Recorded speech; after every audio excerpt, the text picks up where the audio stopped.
তামিলনাড়ুর করুরে থালাপতি বিজয়ের রাজনৈতিক সমাবেশে পদদলিত হয়ে ৪১ জনের মর্মান্তিক মৃত্যুর ১ মাসেরও বেশি সময় পর অবশেষে মুখ খুললেন জনপ্রিয় তামিল অভিনেতা ও রাজনীতিবিদ থালাপতি বিজয়। বুধবার ৫ই নভেম্বর তার দল তামিলাগা ভেট্রি কাজাগাম এর সাধারণ কাউন্সিল সভায় বক্তব্য রাখতে গিয়ে তিনি রাজ্য সরকার ও মুখ্যমন্ত্রী এম.কে.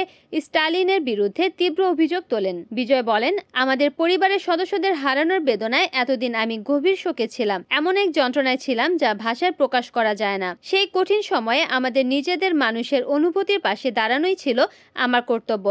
তিনি আরও অভিযোগ করেন, এই শোকের সময়ে আমার নীরবতাকে সুযোগ হিসেবে ব্যবহার করে কিছু মানুষ অর্থহীন গুজব ও বিদ্বেষপূর্ণ রাজনৈতিক প্রচার চালিয়েছে, কিন্তু আইন ও সত্যের শক্তিতে এগুলো ভেঙে পড়বে। টিভিকে বিভিন্ন জেলায় সভাস্থলের অনুমতি পেতে বারবার বাধার মুখে পড়েছে। আমরা বড় জায়গা চাইলেও ইচ্ছাকৃতভাবে ছোট ও সংকীর্ণ স্থান বরাদ্দ দেওয়া হয়েছে, যেখানে মানুষের ভিড়ে ঠাসাঠাসি করে দাঁড়াতে হয়েছে। বিজয় তার বক্তৃতার শেষ ভাগে আত্মবিশ্বাসী ভঙ্গিতে বলেন, আমি আগের জনসভায় যেমন বলেছিলাম, আবার বলছি, প্রকৃতি ও ঈশ্বর যখন আমাদের সঙ্গে থাকেন আর আমাদের মানুষ পাশে থাকেন, তখন আমাদের থামানোর শক্তি কারো নেই। এই বাধাগুলো সাময়িক, আমরা এগুলো ভেঙে এগিয়ে যাব।